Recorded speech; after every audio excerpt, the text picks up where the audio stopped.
जय श्री राम दोस्तों, कैसे हैं आप सब। उम्मीद करता हूँ बढ़िया होंगे, स्वस्थ होंगे, मज़े में होंगे। मेरा नाम जयदीप मिश्रा है। अपने चैनल पे मैं पशुपालन से संबंधित जानकारी भी देता हूँ, अपना रूटीन लाइफ भी शेयर करता हूँ। दोस्तों आज है 17 जून और इस वक्त सुबह के 10 बज रहे हैं और अभी फ़िलहाल मैं हूँ अपनी डेयरी पर। और पिछले दिनों दोस्तों बहुत चीज़ें, दिक्कतें, समस्याएँ आई, बहुत तकलीफ़ें झेली हैं मैंने पिछले दिनों। सब आपसे शेयर करूंगा। एकदम से सारी समस्याएं आ जाती हैं। कभी कभी माहौल बहुत अच्छा चलता रहता है, सब कुछ बढ़िया चलता रहता है, फिर अचानक ऐसे लगता है जैसे किसी की नज़र लग गई हो, सब चीज़ें अस्त व्यस्त हो जाती हैं। तो क्या क्या तकलीफ़ें आई, क्या समस्याएं आई, वो सब आपसे शेयर करूंगा। और कुछ अच्छा भी हुआ है वो भी आपसे बताऊँगा। तो सबसे पहले अपने गायों का अपडेट देते हैं, क्या चल रहा है फ़िलहाल डेयरी पर। तो इस वक्त सुबह के 10 बज रहे हैं, सारा काम कंप्लीट हो चुका है। गाय सारी रिलैक्स कर रही हैं, बैठ गई हैं, सब ने नहा धो लिया है, बढ़िया रिलैक्स करेंगी। फॉगर चल रहे हैं और राधिका को पानी जो भरा हुआ रखा है उसको खेलने में, उसमें बहुत मज़ा आता है। बार बार अपना मूड उब के उसके अंदर मतलब पानी को उछालेगी, खेलेगी बहुत ज़्यादा पानी से। गर्मी बहुत लगती है इसको, तो इसलिए ऐसा करती है। और यहाँ पर आप देख सकते हैं भाई, पीछे की दीवार कंप्लीट हो गई है। ये बहुत ज़रूरी थी। जितना इस दीवार के खुलने से फ़ायदा था, उतना ही तकलीफ़ें भी मैंने झेली हैं इसके कारण। क्योंकि एक तो हमारी डेयरी असुरक्षित थी क्योंकि यहाँ से खुला हुआ था। दूसरा, दोपहर में सुबह और शाम तो अच्छी हवा चलती थी, लेकिन दोपहर में जो लू चलती थी वो डायरेक्ट हमारी राधिका को लगती थी और सीधे दोपहर की धूप भी पीछे वाली आती थी 3-4 बजे से, तो उससे भी बहुत परेशान थी राधिका। तो अब राधिका को आराम हो गया है, कम से कम यहाँ से धूप नहीं आ रही है और ऊपर से इतना खुला एरिया भी है, तो इस वजह से आराम भी है। और साथ ही साथ चद्दर से ज़्यादा अच्छा है ये। अब पीछे मकान बन जाएगा तो धूप बिल्कुल नहीं आएगी, अंदर ठंडक बनी रहेगी। तो अब राधिका रिलैक्स कर रही है, वरना पिछले 2 दिन तो काफ़ी ज़्यादा परेशान थी, 2-3 दिन से, जब से पीछे काम चल रहा था। तो दीवार कंप्लीट हो गई है। बाकी हमारी सभी बच्चियाँ छोटी छोटी सब बढ़िया हैं, आराम से हैं। यहाँ बैठी है हमारी वसुंधरा, किशोरी, लीला, और यहाँ पर हमारी वृंदा और कृष्णा। ये सब लोग बढ़िया हैं। कृष्णा और वृंदा की अच्छी ट्यूनिंग है आपस में, दोनों खा रहे हैं दाना और साथ में रहते हैं और बढ़िया हैं, दोनों स्वस्थ हैं। बाकी गाय भी सभी सब अच्छे हैं, कोई दिक्कत की बात नहीं है। और ये जो काम था बाहर का, ये भी कंप्लीट हो चुका है। ये मैंने आपको पिछले वीडियो में बता दिया था कि हो गया कंप्लीट। मेरा प्लान था दोस्तों सिर्फ इसी को कराने का। मेरा बजट था इस महीने, मैंने सोचा था कि इसमें 10,000 तक लगेंगे। 5,000 मैं दूंगा, 5,000 मेरे पापा देंगे, तो ये काम हो जाएगा। लेकिन इसमें 12,000 के आसपास लग गए। कुंदे वुंदे भी लगवाए थोड़े, तो उसमें भी लग गया। बाकी अभी सिर्फ वहाँ से इकट्ठा करना बाकी है, ताकि वहाँ पाइप लगेगा, ताकि पेशाब वैसा बाहर चली जाए। बाकी इस पर वाइट सीमेंट कल पापा ने पोत दी थी, तो अभी फ़िलहाल परफेक्ट हो चुका है, बढ़िया तरीके से सूख चुका है ये। तो इसमें 12,000 रुपये लग गए। और ये शेड जो बना है, ये साइड का, ये लगाने का कोई प्लान नहीं था मेरा, काम कराने का था नहीं बोर्ड बिल्कुल। लेकिन वो दीवार खुलने की वजह से ये काम अचानक आ गया। इसमें भी हमारे 10,000 रुपये लग गए। 5 से 6,000 रुपये के आसपास लिए हैं उसने, जिसने ये वेल्डिंग का काम किया है।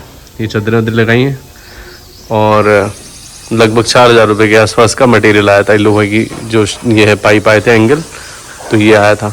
तो ऐसे करके लगभग 10,000 रुपये इसमें, 10 से 12,000 रुपये इसमें, लगभग 22,000 रुपये हमारे लग गए। और मैं सोच रहा था कि केवल 5,000 तक का खर्चा आएगा, लेकिन 22 लग गए, जिसमें से 5 पापा ने दिए। और अचानक से दोस्तों सब चीज़ें बेकार होने लग गई। कल तो लाइट भी गई हुई थी, और लाइट कल ऐसी गई कि परसों गई थी शाम को 4 बजे और कल आई दोपहर में 12 बजे। तो लाइट ने बहुत परेशान कर दिया। गर्मी से हालत ख़राब थी। सारा काम जो है वो हमें खुद ही करना पड़ा। मतलब ऐसा कि जैसे पाइप से, मोटर से पानी पिला देते हैं हम लोग, धुलाई कर देते हैं। तो अब जब लाइट नहीं रहेगी तो फिर ये सारी टंकियाँ हाथ से भरनी पड़ेंगी। और वहाँ से नल फिटिंग वगैरह भी नहीं है। वो जो हमारा 1100 लीटर का टैंक है, तो 1000 लीटर की टंकी जो है, उससे बाल्टियों से निकाल के गायों को पिलाया है कल सुबह। और सुबह और शाम दोनों टाइम हाथ से मिल्किंग की है गायों की। तो बहुत मुश्किल हो जाता है जब आप गर्मी हो रही हो, उमस हो रही हो, और उसमें आप हाथ से दूध निकालें, फिर उसके बाद बाल्टियों से ऐसे पानी पिलाना। एक गाय कम से कम एक टाइम में लगभग 40 लीटर पानी पी लेती हैं अगर रात भर की प्यासी हैं। तो जब एक कुप्पा जो होता है वो पानी का, वो 20 लीटर वाली बाल्टी से अगर डालो तो 2 बाल्टी तो एक बार गाय पी लेती है। फिर ऐसे पानी पिलाना बड़ा मुश्किल हो जाता है। तो कल बहुत समस्या आई। और ऐसे में अचानक से ये देखो आप, हमारा जो यहाँ पर कैमरे हैं ये भी बंद हो गए। पता नहीं वहाँ पर एडेप्टर लगा हुआ है जिससे हमारा ये जो DVR चलता है, जिससे कैमरे चलते हैं, तो वो भी पता नहीं एडेप्टर कैसे निकल गया अपने आप और एडेप्टर ख़राब हो गया और उस कारण से कैमरे भी बंद थे कल परसों।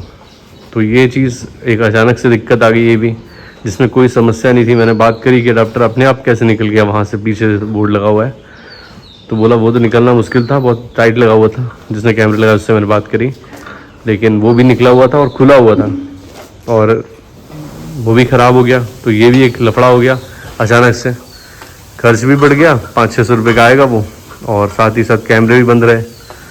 दूसरा ये सब के साथ साथ परसों मेरे दाढ़ भी निकल गई है, तो इसमें भी दर्द नहीं था कभी आज तक, मुझे डेंटिस्ट के पास नहीं जाना पड़ा। लेकिन इसी दौरान जब ये काम चल रहा था, इसी दौरान अचानक से मेरे मुंह में दर्द होना स्टार्ट हो गया, स्वेलिंग आ गई पीछे इस तरफ के मसूड़े में, नीचे वाले में। और जब डॉक्टर को दिखाया तो अचानक दांत निकलवाना पड़ा। जो अकल की दाढ़ होती है ना, जिसे कहते हैं विजडम टीथ, वो तो उसके पीछे कुछ इन्फेक्शन जैसा हो गया था मसूड़े के अंदर। दांत बिल्कुल साबुत था, दांत में कोई भी इन्फेक्शन नहीं था, दांत ख़राब नहीं था, मसूड़े में इन्फेक्शन था। अगर उसे निकलवाता नहीं तो आगे चल के समस्या ज़्यादा बढ़ जाती। तो डेंटिस्ट के बोलने पर मैंने वो निकलवा दिया, तो उसमें भी लगभग 10,000 के आसपास का खर्च हो गया। तो ये सारी चीज़ें जो हैं अनएक्सपेक्टेड थी। और उसी बीच में फिर जब मुझे रेस्ट करने के लिए बताया कि आपको रेस्ट करना है, दांत निकला है, तो दोस्तों उसके बाद भी काम करना पड़ रहा है, क्योंकि अब ये काम मेरे अलावा कोई कर नहीं सकता, हाथ से दूध निकालना है, सब कुछ है। तो 2 दिन तो बहुत गाल सूझा हुआ था, आज थोड़ा ठीक है इसलिए बात कर पा रहा हूँ। तो भाई तकलीफ़ों पे तकलीफ़ें, समस्याओं पे समस्याएं, बहुत कष्ट झेला मैंने पिछले 2-3 दिन, अभी ठीक हूँ। बाकी ये सब तो डेयरी में लगा रहता है। अगर आप काम करते हैं, पशुपालन करते हैं, तो आपको छुट्टी, रेस्ट, ये चीज़ें नहीं मिल सकती भाई। तो आप अगर खुद करते हैं तो करना ही पड़ेगा खुद ही, चाहे आपकी कितनी तकलीफ़ हो, कितनी तबीयत ख़राब हो, कुछ भी हो, खुद ही करना पड़ेगा। तो ऊपर से कल लाइट नहीं रही, एक 24 घंटे, शाम को भी हाथ से मिल्किंग, सुबह भी हाथ से जोर लगा रहा हूँ, तो फिर मसूड़े पे दर्द पड़ रहा है। पानी डाल रहा हूँ तो तकलीफ़ हो रही है, बाल्टियों से पानी पिला रहा हूँ तो भी जोर लगता है। तो हर तरीके से भाई बहुत परेशानियाँ झेली पिछले 2-3 दिन। लेकिन उसमें एक राहत की किरण और खुशी की लहर दौड़ गई तब जब मैंने देखा कि हमारी गौरी जो है हीट पर आई हुई है। दोस्तों ये परसों रात को हीट पर थी और मैंने कल सुबह इसकी EI करा दी है। उस टाइम पे हमारे यहाँ पर जो जिनसे मैं सीमन वगैरह लेता हूँ नॉर्मली, जिनसे हम ABS का सीमन लेते हैं, उनके पास इस बार सीमन अवेलेबल था लेकिन EI वर्कर नहीं था। जिससे मैं EI कराता हूँ नरेंद्र भाई, वो कहीं बाहर गए हुए थे, हैदराबाद गए हुए थे, तो इसलिए मुझे बायफ का सीमन लगवाना पड़ा। और मैंने उनको कॉल भी किया था, दीपक भाई को, लेकिन रिसीव नहीं कर पाए किसी कारण से। और सुबह सुबह जल्दी करवाना था तो मिस ना हो जाए, इस चक्कर में मैंने बायफ का सीमन लगवा दिया है।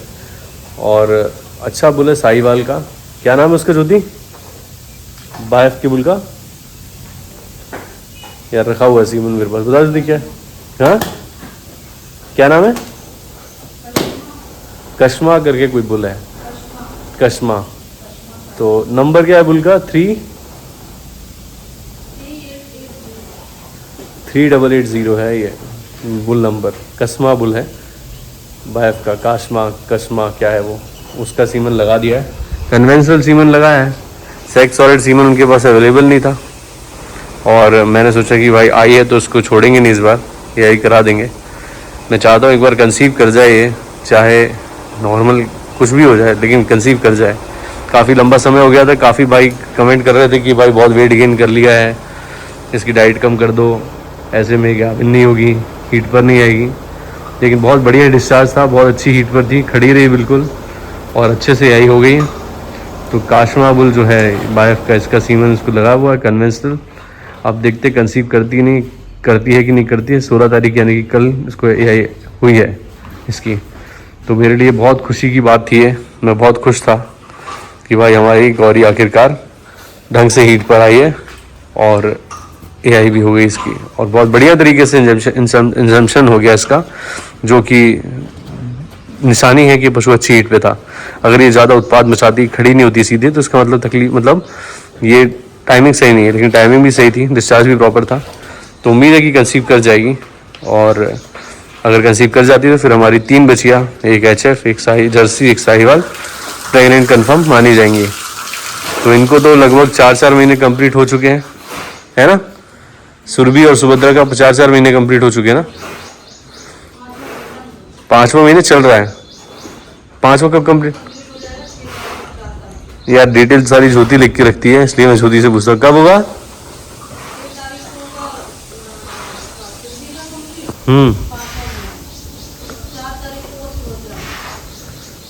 अगले महीने जुलाई में 5वां महीना इनका 4 तारीख को सुरभि का और 6 तारीख को सुभद्रा का कंप्लीट हो जाएगा। तो बढ़िया है। तो हमारी लगभग 5-5 महीने की प्रेग्नेंट 2 बच्चियाँ हैं, एक और ये कंसीव कर जाएगी तो अच्छी बात है। तो यही सब कुछ चल रहा है दोस्तों, तकलीफ़ें, समस्याएं और अनएक्सपेक्टेड काम जो मैंने सोचे नहीं थे। मैंने सोचा था कि यार ये महीना बहुत रिलैक्स होने वाला है, फीड का भी जो सारा पेमेंट था मैं सारा 3 तारीख से 10 तारीख तक क्लियर कर देता पूरा। लेकिन ये दवाइयाँ मेरी खुद की, उसके अलावा ये काम और सारी समस्याएं एक साथ आ गई तो दिक्कतें बढ़ गई ज़्यादा। बाकी कोई बात नहीं, समस्याएं आती हैं उनके समाधान भी होते हैं और ये तो डेयरी में लगा ही रहता है। आप कितना भी कुछ भी कर लें, ज़िंदगी हमेशा एक सी नहीं चलती है, अप्स एंड डाउन्स आते रहते हैं। तो इससे जूझना है, इसको आगे निकलना, मूव ऑन करना, ये हमारा काम है। तो सब बढ़िया है फ़िलहाल, यही खुशी की बात है और सब चीज़ें ठीक है, व्यवस्थित है।